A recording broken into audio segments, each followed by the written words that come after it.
The silence isn't emptiness, it's suppressed grief. You think they moved on. You think the silence means they forgot.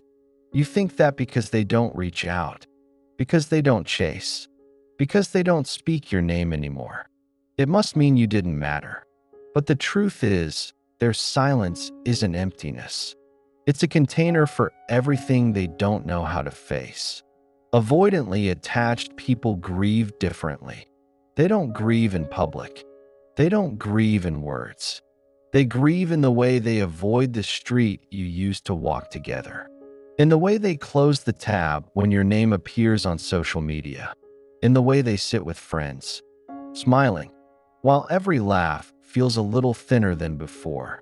For them, grief isn't something they do. It's something they endure. It's not an expression, it's a suppression. It's the careful tucking away of every feeling that might make them vulnerable. They were taught early, maybe not in words, but in the deep, invisible language of survival, that to show loss is to invite danger, that emotions are not to be felt through, but managed, not to be released, but controlled, not to be held, but minimized, locked away until even they can almost pretend they aren't there. So they don't cry in the shower. They don't write unsent letters. They don't drunk text at 2 a.m., not because they don't want to, but because the part of them that wants to isn't the part that's in control anymore. Their grief lives like static in the background noise of their life. Always there, never gone, but never loud enough to drown out the distractions they keep piling on top of it. So they keep moving, not forward, just away, away from reminders, away from your scent, your voice, your light, away from anything that could crack the walls they've built around themselves. They swap you for busyness. They trade memories for endless scrolling. They bury what they feel under work, under new faces, under hobbies they suddenly throw themselves into. And to the outside world, it looks like progress. It looks like they've already forgotten. But here's the thing no one tells you. Just because they don't show grief doesn't mean they don't carry it. They carry it everywhere. In the songs they skip. In the photographs they never delete, but also never open. In the way they sit in a cafe months later, and for a split second, turn their head because they thought they heard your laugh. They grieve in the moments you will never see, and they will never let you see them. Because for them, grief is not a bridge back to connection. It's a reminder of why they learned to avoid it in the first place. The love they remember but couldn't hold. They remember, even if you think they don't. Even if their face stayed cold while you were slipping away. They remember how you looked at them, like they were someone worth staying for. They remember the way your voice softened when you said their name. They remember the mornings you lingered, the small touches you didn't think twice about, but they did. They remember it all. And that's the problem. For someone with an avoidant attachment style, love is a double-edged blade. They crave it deeply, hungrily. But the moment it gets close enough to touch, the instinct to retreat takes over. They can't stop it. The warmth feels dangerous. The closeness feels like a trap. And so they push you away in the very moment they want to pull you closer. They mourn you. Not just because you're gone, but because they know, on some quiet, unspoken level, that you gave them the kind of love they didn't know how to hold. It's not that they didn't notice the way you stayed when things got hard. They noticed. It's not that they didn't feel the safety you tried to give them. They felt it, and it terrified them, because safety is a stranger to them, and strangers are not to be trusted. So they did what they always do. They tested you. They pulled back. They shut down. They made themselves cold enough to protect the parts of them that still believe love means loss. And yet, when you're gone, they remember the way you made space for them when they couldn't speak, the way you saw past the mask without demanding they take it off, the way your presence seemed to reach into the frozen parts of them. even when they swore they didn't want to be touched. This is the love they mourn in silence, not because they didn't feel it, but because they did, and they know they can't get it back the same way. They replay moments in their head, not the fights, not the distance, but the tiny, almost invisible pieces of connection that no one else will ever understand. They think about the way your laughter used to spill into a room. They think about the way your hand felt when it brushed theirs. They think about the light in your eyes when you were talking about something you loved. And every time they do, there's a flicker of something they'll never name out loud. Regret. Regret for not being able to hold what they wanted most. Regret for running when they should have stayed. Regret for loving you, but never letting you feel it fully. They may never say it. They may never show it. But the love they lost isn't gone. It lives quietly, tucked into the corners of their mind, growing heavier with every year that passes. The regrets they bury under logic. Avoidants are master storytellers, but not the kind that share their truth.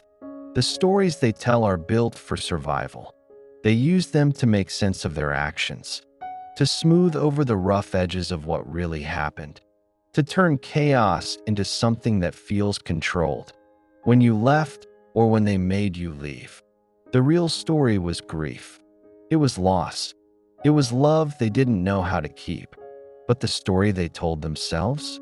That it was better this way, that you were too much, that they needed space, that it wasn't going to work in the long run anyway. This is how they bury regret, under layers of logic so convincing that even they start to believe it. It's not that the logic is false. Sometimes it's partially true. But the truth they avoid is that beneath the reasoning, beneath the analysis, beneath all the carefully built explanations, is the simple ache of having lost someone who mattered. They might tell friends, "We weren't compatible." They might say, "I just needed to focus on myself." They might insist, "It was the right decision." But when the room is quiet, and the distractions are gone, and there's no one to perform the story for, the regret seeps in. It's not loud. It's not cinematic. It doesn't arrive in a storm of tears. It's subtle, like the faint aftertaste of something bittersweet, like catching the smell of your perfume on a stranger and not knowing why it hurts, like hearing a song on the radio and realizing their chest feels heavy. And still, they push it down. Because regret requires facing themselves. It demands looking at the moments. They could have chosen connection, but chose distance instead. It asks them to confront the fact that the pain they feared from closeness was nothing compared to the pain they feel from its absence. But to admit that would unravel the carefully woven narrative that keeps them upright. It would mean facing a grief they've kept in shadow for years. And so, they tighten the story. They polish the logic. They repeat the words until they become muscle memory. Yet deep down they know, logic can't erase love, and no amount of reasoning can soften the truth that the one thing they wanted most is now the very thing they can never reach again. The ghost of you in their everyday life. Grief doesn't always arrive with a scream. Sometimes it shows up quietly, in the places they never thought to guard. They might go weeks without thinking of you, or at least that's what they tell themselves. They bury themselves in work. They fill their calendar. They drown their mind in noise, so there's no space for you to echo. But grief is patient. It waits in the smallest corners. It hides in the details they can't control. It's in the smell of coffee drifting from a cafe you once visited together. It's in the way sunlight hits their kitchen table at the same angle it did when you sat across from them. It's in the song that shuffles into their playlist unexpectedly, and they have to pretend it doesn't stop them in their tracks. You are everywhere and nowhere. It's not a constant ache. It's an ambush. They'll be walking down the street, thinking about groceries, And suddenly, they'll see someone with your hair. They'll glance up, heart skipping before their mind reminds them. It's not you. And in that instant, they feel both foolish and broken. Because they told themselves they had moved on. They convinced themselves your absence was just another chapter closed. They built an entire life on the premise that they didn't need you. And yet, here you are, a ghost stitched into the fabric of their everyday life. It's in the phrases they catch themselves saying that they learned from you. It's in the way they still reach for the passenger seat when braking, because that was always your side. It's in the craving for a dish they never liked until you made it for them. These ghosts aren't loud. They don't beg to be noticed, but they linger. Subtle reminders that love leaves fingerprints that no amount of distance can fully erase.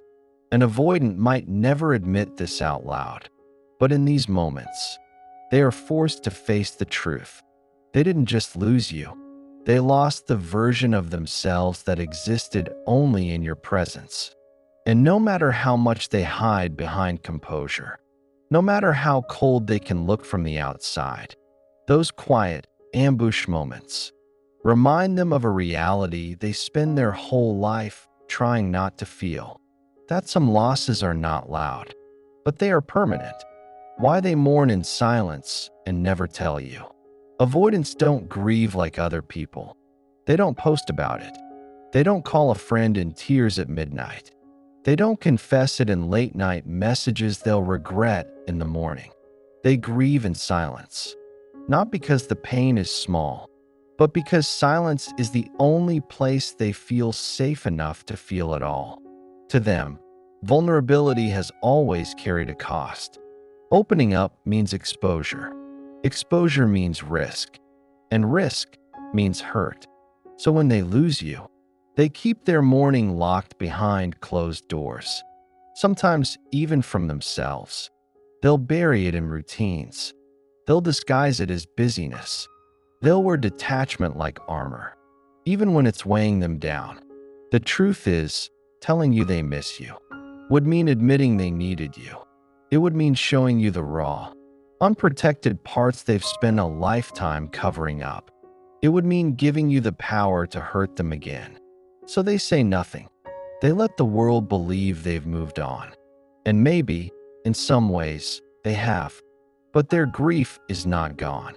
It's just gone underground. They carry it in unspoken ways. In the people they can't quite connect with afterward. In the restless search for something they can't name. In the dreams where you still appear without warning. You may never hear the words, "I'm sorry I let you go." You may never get the late-night confession or the open acknowledgement of what you meant. But if you could see inside, you'd find a quiet room where they still keep you. Not because they can't let go entirely, but because letting go would mean losing the last proof that they once had something real. And maybe that's the unspoken truth about avoidant grief. It's not that they never loved you. It's that they loved you in a way they didn't know how to show until you were gone. If this resonated with you, remember you're not alone in trying to understand these patterns. And the more you learn about them, the less power they have to keep you trapped in pain. So if you want to keep exploring the inner world of the avoidant mind, subscribe, because we're going to keep uncovering the truths no one talks about, especially the ones they hope you never find out.